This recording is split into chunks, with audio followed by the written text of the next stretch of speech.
cousins, what's going on? I'm back here with part two of the Cuties Honest Movie Review. Once again, we do not condone pedophilia of any kind on this channel. So, like I said in the last video, and you'll probably hear it in this video, use this if you need to as a conversation starter to educate your preteens and teens about this internet culture that we live in. If we want to be proactive in this fight against pedophilia and against harm coming to our children, we have to be the ones to educate.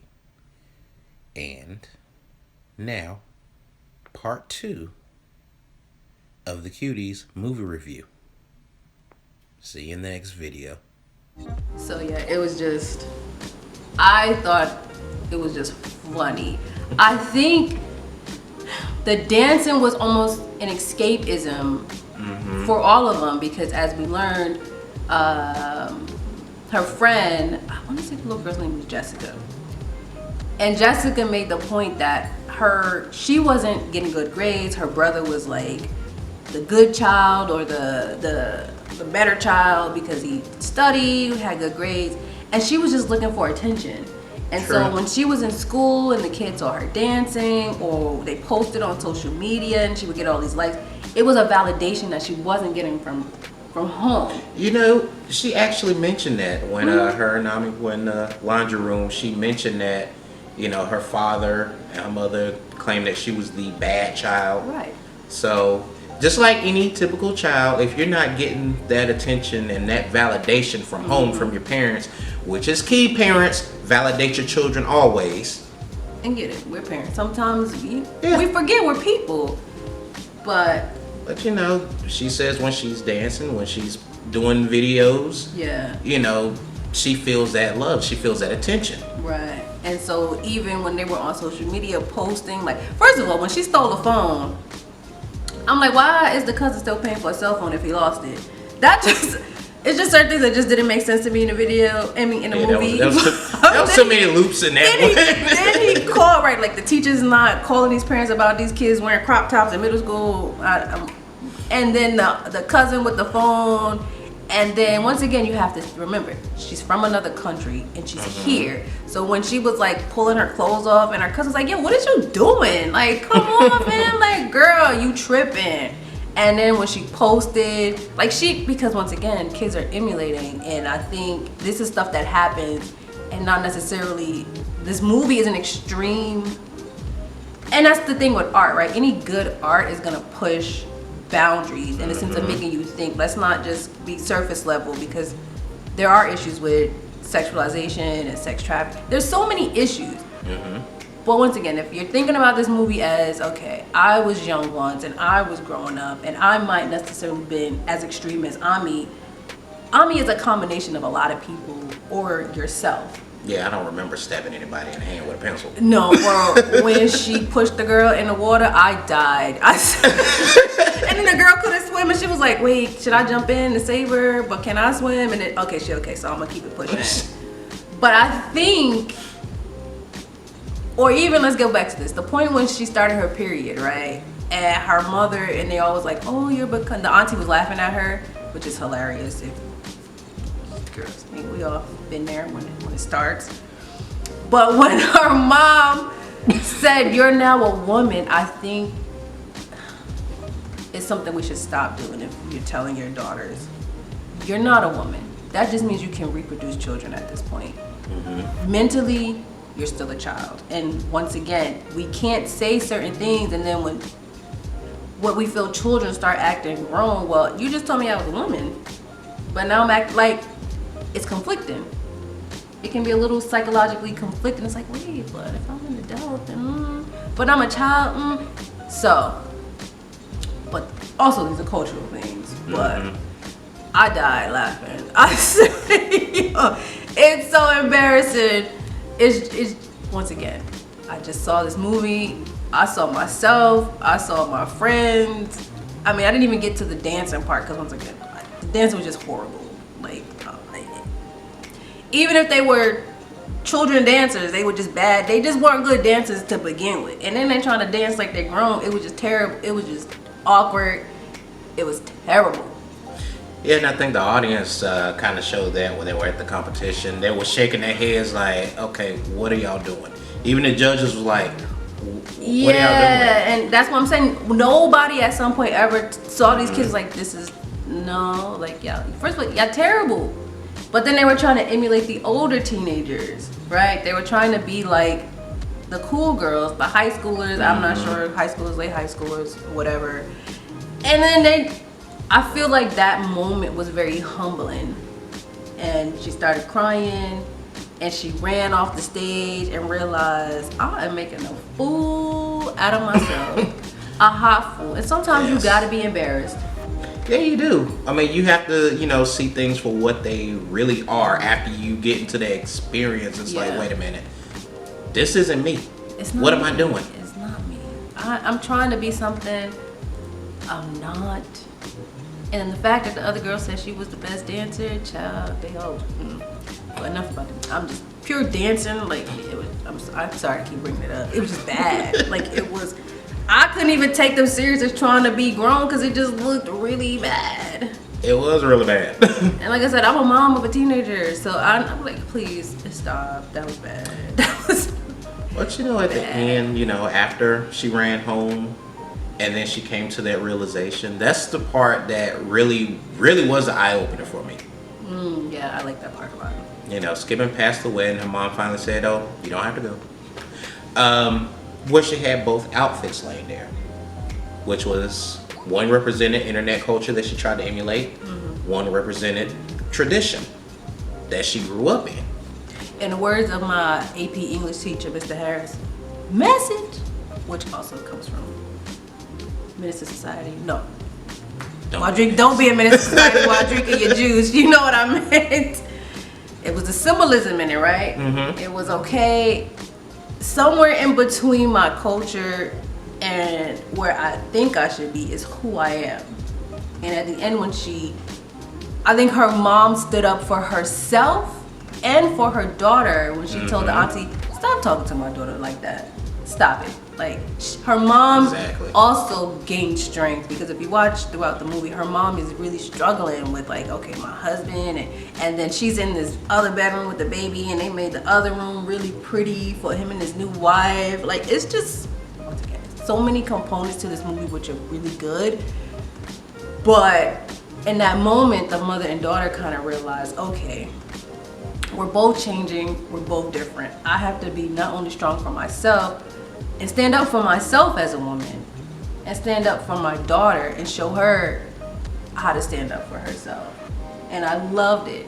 I did. When she said, you don't have to go, and she walked past and she watched everybody in the wedding and she just goes outside and the girl's like, hey, you want to jump rope? And as she's jumping, she's kind of ascending. And I felt at that moment she was kind of, in a way, reclaiming her innocence. Obviously, she would never quite be as innocent. I mean, the girl was, putting her stuff out there on the internet. But she kind of reclaimed, like, even though I did that, I don't have to be that. I'm not that girl. And I enjoyed that part of the movie.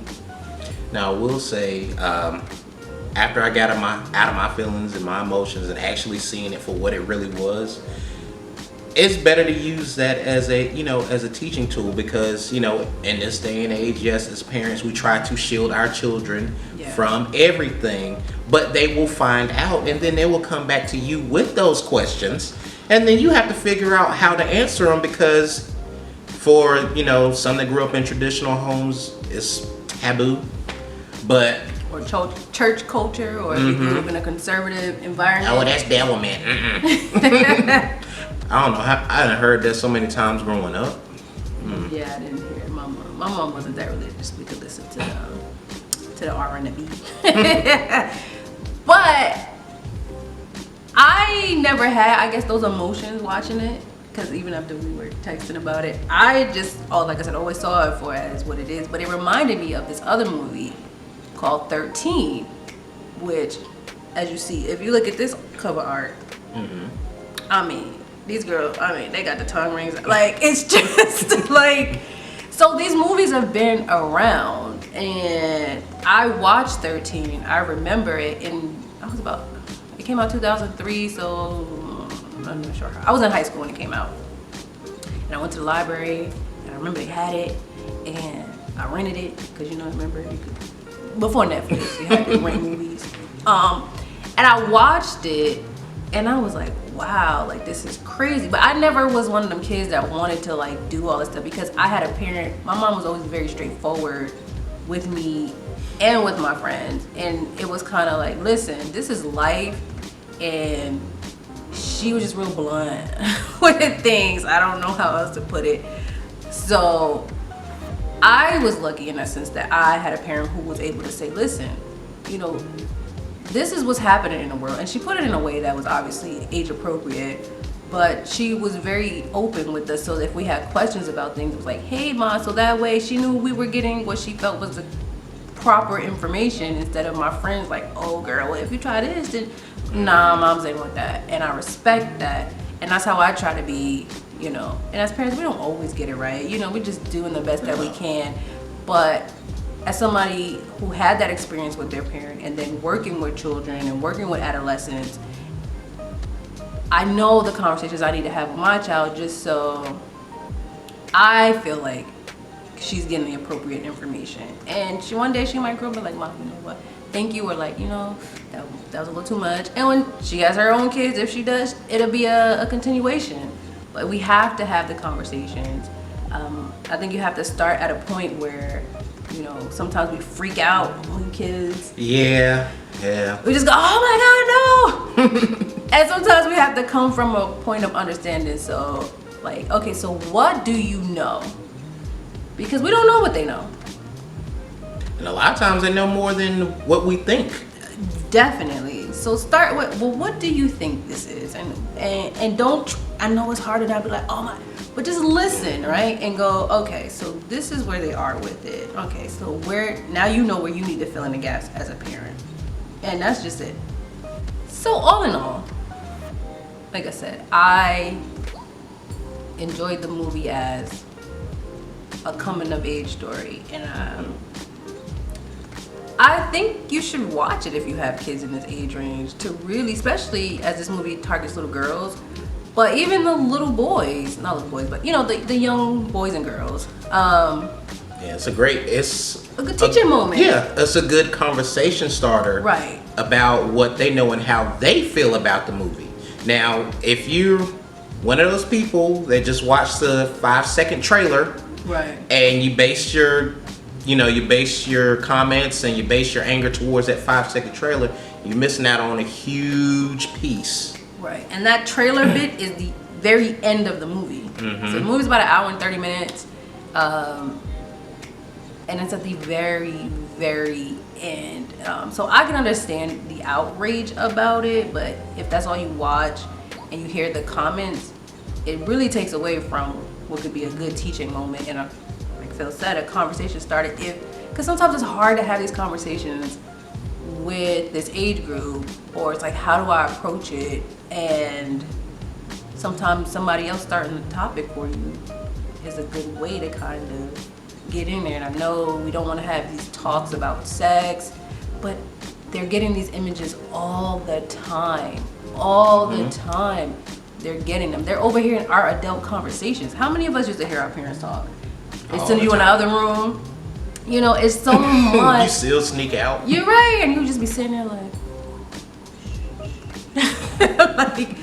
so, like I said, just from that standpoint of actually watching the movie, did they do everything right in there? Probably not, but just from an overall standpoint, I think it's a good teaching moment.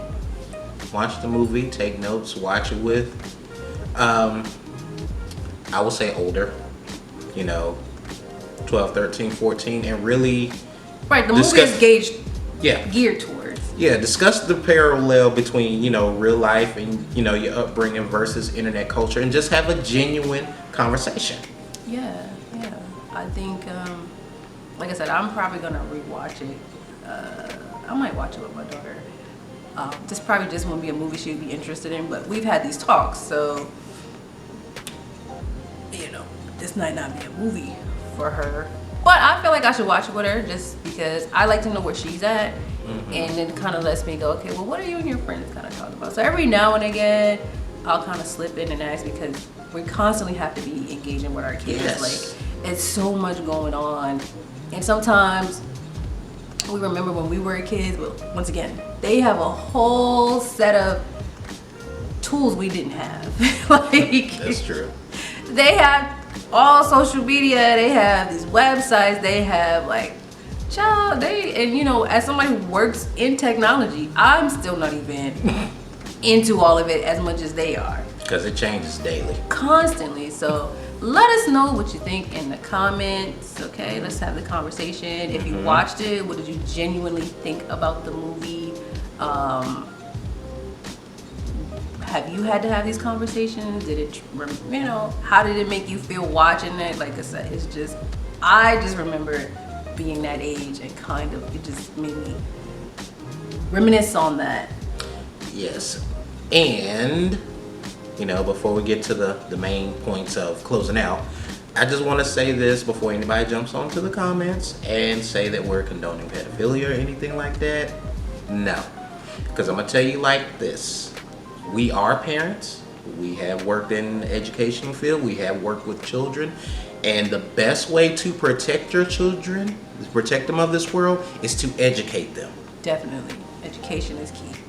So, you already know. Comment, like if you do. If you don't, you can do that too. We're not telling you to like it. And make sure you subscribe and share this video. Sharing is caring. And we will catch y'all on the next one. Hasta la vista.